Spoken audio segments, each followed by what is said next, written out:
Hello guys, कैसे आप लोग? Welcome back to the blog. भाई આવું રોજ બોલતા કરતો કારણ કે ભાઈ હવે બ્લોગ કર્યા છે ઉદ્ધાર નથી રહ્યા એવું મને લાગી રહ્યું છે.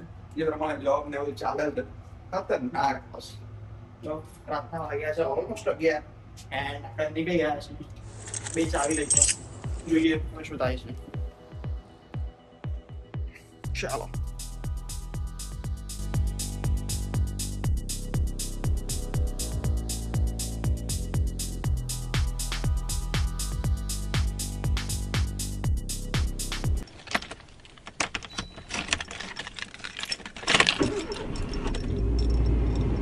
બડી સો યાર આજે આપણો એજન્ડા છે કે આપણે કારમાં પેટ્રોલ પુરાવવું પડશે. જો વિકસ જો કારમાં રેન્જ આવે છે 0-0, ફ્યુલની લાઇટ બી ચાલુ થઈ ગઈ છે.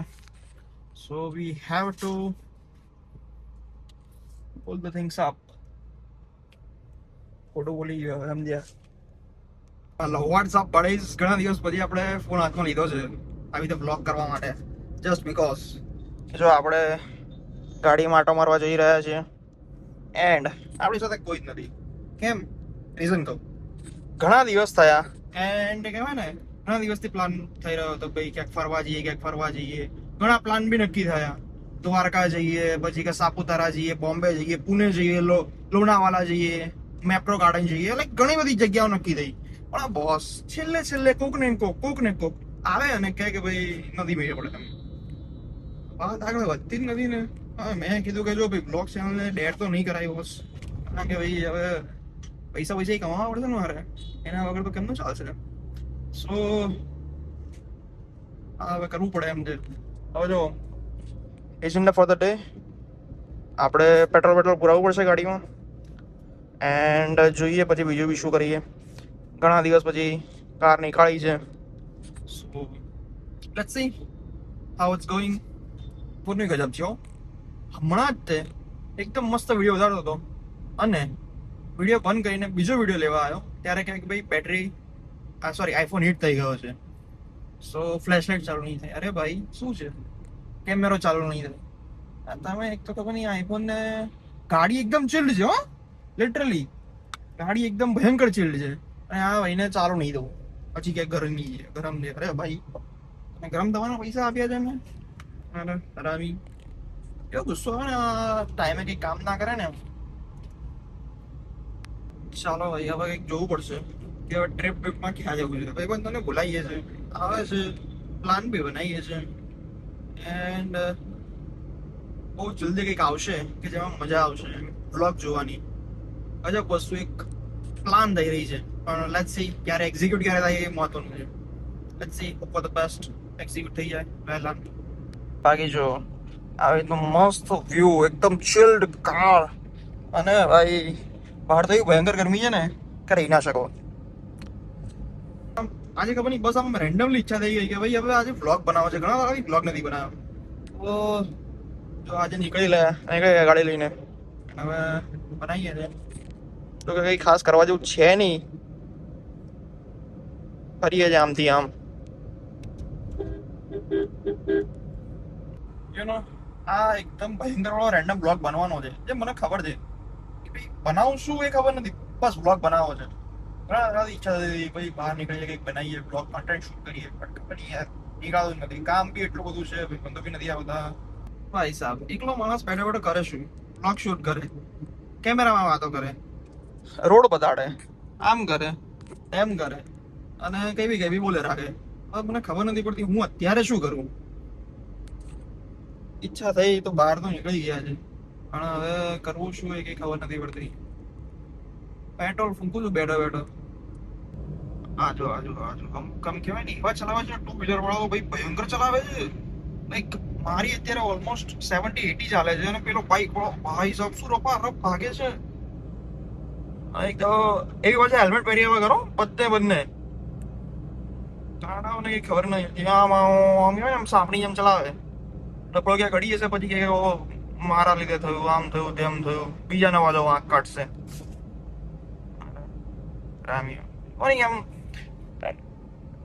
આની પાછળ આવીએ ને આપણે સ્ટેરિંગની એટલે ગાળો આપોઆપ મોઢામાંથી નીકળે છે. ફાઇનલી પેટ્રોલ પુરાવું અને પેટ્રોલ પંપે આવી ગયા છે, પણ ભાઈ શું ભયંકર લાઈન છે. આ જો સાલો રિક્ષા વાળા વાળો હરામી એવા છે ને બધા. એ પેલું તો બધું ખાલી છે, 2 વ્હીલર માં લાઈન છે. જો બધે બધા ત્યાં ઉભા છે. હવે ક્યારે આવે ક્યારે નહીં શી ખબર.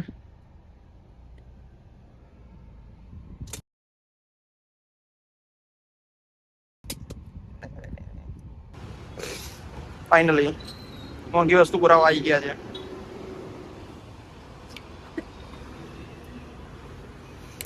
ઝીરો ચેક કરો ગાઈસ. હા જો આ બધા નાના નાના છોકરાઓ દેખાય છે. અત્યારે ખબર નહીં મારી પાસે અચાનક રેન્ડમલી આયા અને મને કહે કે ભાઈ તમે એક ખાવાનું આપી દો. ખાવાનું મારી પાસે એક ખાવાનું નતું. એ રૂપિયા આપ્યા છે, ખબર નહીં હવે શું કરે. કોઈ દિવસ રૂપિયા આપતો નથી. આજે હવે થયું ભાઈ આ બહુ ભયંકર ભૂખ્યા લાગ્યા છે, તો પછી આપી દીધા. જો બોલ લઈ ગયું છે.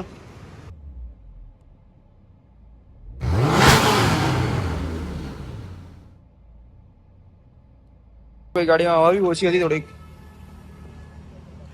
ચલાવવામાં મજા નથી આવતી, તો મેં કીધું કે થોટ પુરાવી દઈએ. હોય નહીં હવા ઓછી હોય ને તો ચાલે નહીં. પહેલાની ગર્લફ્રેન્ડ હારે વાતો કરે છે. સુખી માણસ છે જો.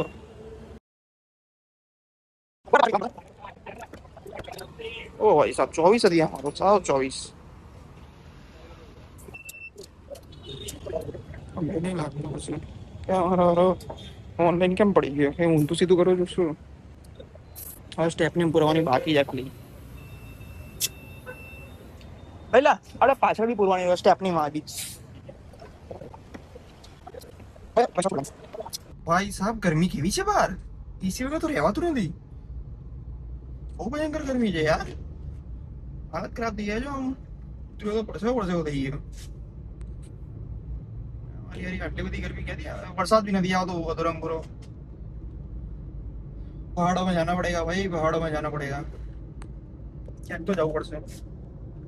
નહીં ચાલે. ખબર નહીં એમ કે ને શનિ રવિ આવે ને કંઈક થાય કે ભાઈ ક્યાંક તો જવું પડશે ભાઈ. હવે એના વગર ચાલશે નહીં. ફટ દઈને શનિ રવિ જતા રહે. प्लान बनाओ ना शनि रवि पूरा. यूं आए और यूं चले गए. ખબર નહીં શું થાય છે. ક્યારે કંઈક જવાનું મેળ પડે, ક્યારે જશું ખબર નહીં. આ બ્લોગમાં છે ને હું એ જ બતાવતો આવ્યો હોઈશ. ભાઈ આ કમ્પ્લેન જ કરે છે ભાઈ જતો નથી બહાર. કોઈ આવે જોઈએ ને યાર. અહીંયા શનિ રવિ ટાંટિયો ટકતો નથી કરવા અને બીજા કોઈને બહાર આવું નથી. હવે એકલો તો ભાઈ ક્યાં જવું? જોતા હોય કોઈ અને કોઈને આવવું હોય તો ભાઈ પ્લીઝ કમેન્ટ કરજો કે ભાઈ મારે આવીશું, હું આવીશ પાક્કો વાળો. પછી એવું ના કરતા કે ભાઈ હવે નથી આવતો, આમ છે તેમ છે, નથી આવતો. એવું પછી ના ચાલે. પછી આયા એટલે પછી પેટ્રોલ પૂરાઈ ગયું છે બોસ. પેટ્રોલ અંદર હોય તો મજા આવે. ચલો હવે અહીંથી સીધા નીકળી જઈશું. બાકી આમ બી અત્યારે આપણે જે ડ્રાઈવ કરી રહ્યા છે એ છે NH48. સીધા આપણને ગોવા સુધી પહોંચાડશે.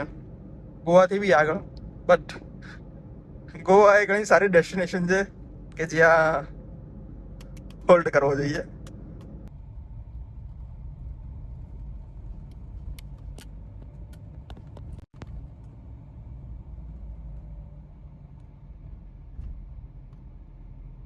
યાત્રા ચાલે છે કે જે દિવસે મેં છે ને ખાલી એટલે ખાલી આંટો મારવા માટે ગાડી કાઢી હોય ને, આમ જો આવી રીતે કે ભાઈ જઈને આવતો રહ્યો હોય 15-20 મિનિટ ઓલમોસ્ટ કલાકની અંદર, અને એ દિવસે આવી રીતે છે ને હું ખાલી કવરને ઉપર મૂકી દઉં.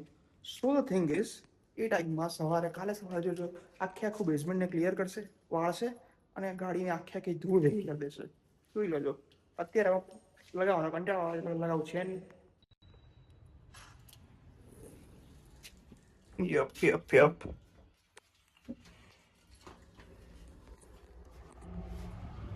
આટલા બ્લોગ માટે આટલું જ છે. આનાથી વધારે નથી કરાતો ભાઈ. ઘરે જવા ટાઈમ નહીં. Bye bye.